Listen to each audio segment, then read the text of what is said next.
Yo, what's going on, guys? Mush back at it with another video. Spider-Man 2 has dropped a new hotfix, and I gotta say, my personal experience, alright? I ain't speaking for anybody else, but my personal experience has been getting better since launch day, which is, I guess the least we could ask for. I mean, you would want these games to launch at a suitable state, but I'll take you guys through the hotfix. I'll take you guys through my experience thus far. Played about an hour and a half this morning, once again, right after downloading the hotfix, and, experience was mostly good. I did encounter some bugs here and there, but, a couple innocuous bugs are not going to push me over the edge and have me, having a meltdown. Marvel Spider-Man 2 has gotten yet another hotfix. This is the second hotfix that Nixxes has dropped. Hey everyone, a second hotfix for Marvel Spider-Man 2 is out now on PC. This update contains various crash fixes and changes aimed at further improving game stability.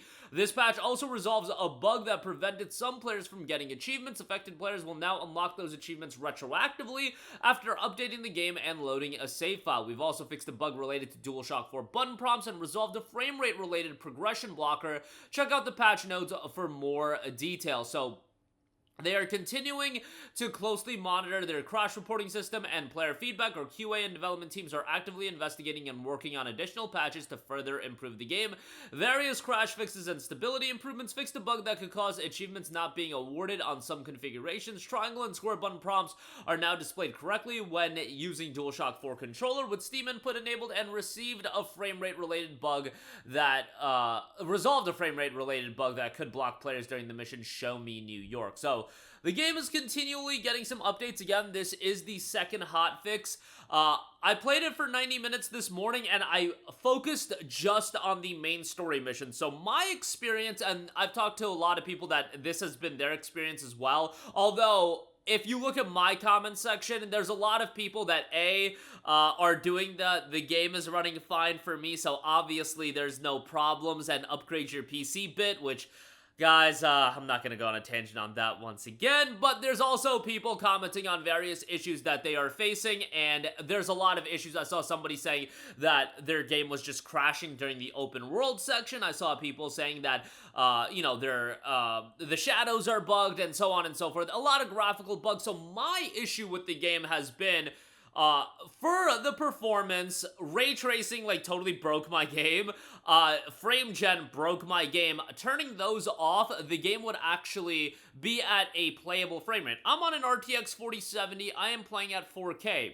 I get it that it's not the highest end build imaginable. I do have DLSS enabled, just not frame gen anymore, and I have DLSS set to quality, and now I'm getting fairly good performance. However, my major issue above all of that has been the game would regularly crash during the main story cutscenes. Anytime there was a main story cutscene, it was like a solid 30% chance that it was just gonna crash and I would have to restart the game. Now, fair play to Spider-Man 2. It has a great autosave feature, or autosave system that you're right back to where you were, but nobody's trying to deal with crashes. To me, it's crashes and it's excessive stuttering that are game-breaking experiences that literally make a game damn near unplayable. Like, if a game is crashing, let's say 3 times an hour, to me that game is unplayable, and we were getting to that territory of the game crashing 3 to 4 times an hour, and there was one time where I crashed in a cutscene, booted the game back up, crashed in the same cutscene again, then booted the game up for a 3rd time and got through the cutscene. Figured that one out. I also did try to play the game on the ROG Ally, and that was a total crapshoot. So those are the issues I've been facing, and there have been other bugs and graphical glitches. Downloaded the hotfix, played about an hour and a half this morning, and the experience was super, super smooth. Only focused on main story obviously a lot of cutscenes and whatnot. I want to say I'm about 60% of the way through the game, or maybe halfway through the game, around that range, and there were a lot of cutscenes and not a single crash whatsoever. There was one bug that, one of the cutscenes looked a little bit choppy, but as far as that I'll consider in an isolated instance, that's relatively innocuous to me. Okay, I can live with that. It's when the crashing was excessive, happening 3-4 times an hour. Again, I wanted to power through and play through the game. I really love the Spider-Man games, but when the bugs and glitches are that bad, it just makes the game damn near unplayable. And yes, they're working on fixing this.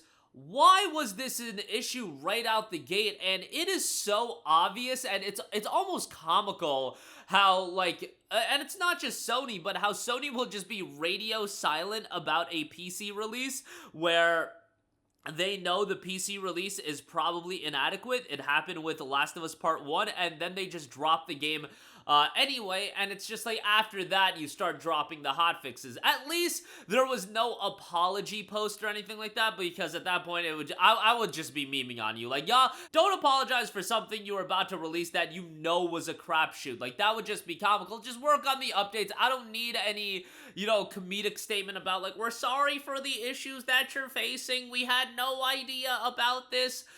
You know, I get the idea, and I've heard this said before, that you know, you gotta release the game out to the masses, and then you gotta see people make their bug reports. But when it's a case this bad, it's like, bro, how much testing have you done? Ray tracing breaking the game and making the visuals god-awful for some people, that isn't just an isolated experience for me. Obviously, you would have to know about something like that when so many people are dealing with it, and there's a significant amount of people that are facing technical issues like this. And again, when it comes to things like this game getting no promotion, it just dropping as a stealth release, I don't believe any promotional copies were sent out for the game.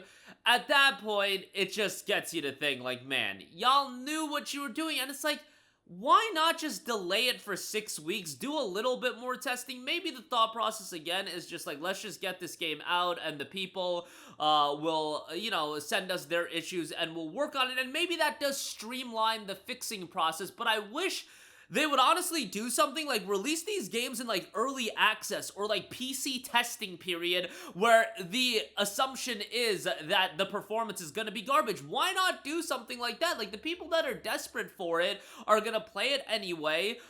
Maybe you could do it at a bit of a discount. I don't know. There's other ways to handle it than just dropping the game at $60, doing it as a full release, and then, you know, when you're out of that PC testing period, you could be like, all right, the game is now ready to go. If that's really the issue, where you feel releasing the game to the masses and then fixing the game after that would be more beneficial, fine, but outline that to the consumer right away so they know what they're buying, especially when people are buying this game from, you know, verified e-tailers like Green Man Gaming that had it at a discount and they can't get a refund. And that's something I do reiterate when you're buying from the other e-tailers, but it's just like, be a little bit more respectful of the consumer when you're releasing a game that's at this level. And Spider-Man 2, I don't think, from my experience, it's nowhere near as bad as Last of Us Part 1, but Last of Us Part 1, to me, was a more playable game on the basis that, yes, the performance was really bad. However, for me, my experience, that game wasn't crashing left and right.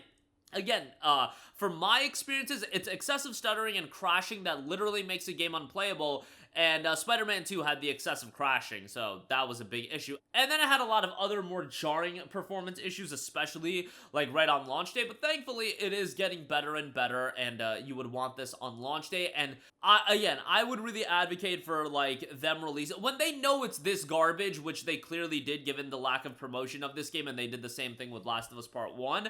Why not just do something for like a couple weeks? Hey, it's in a PC testing period. You can buy the game now, 10% off. 10% off. That's all you gotta do if you buy it now, and then when it comes out of testing period, that's when you actually do the big promotional push for the game. I don't know. That's how I would handle it, but let me know what you guys think in the comment section down below. Interested to hear your guys' input. At least in my experience, it's getting better after this hotfix. Let me know how your experience has been. And right after I say that, sometimes I'm like, yo, the experience is getting better, and then I go back in, and then it just goes right back to garbage. So hopefully, you know, that won't bite me in the ass. But again, that'll do it for me. Let me know all of your thoughts in the comment section down below. As always, guys, thanks for watching, and I will catch you guys in the next one. Peace out.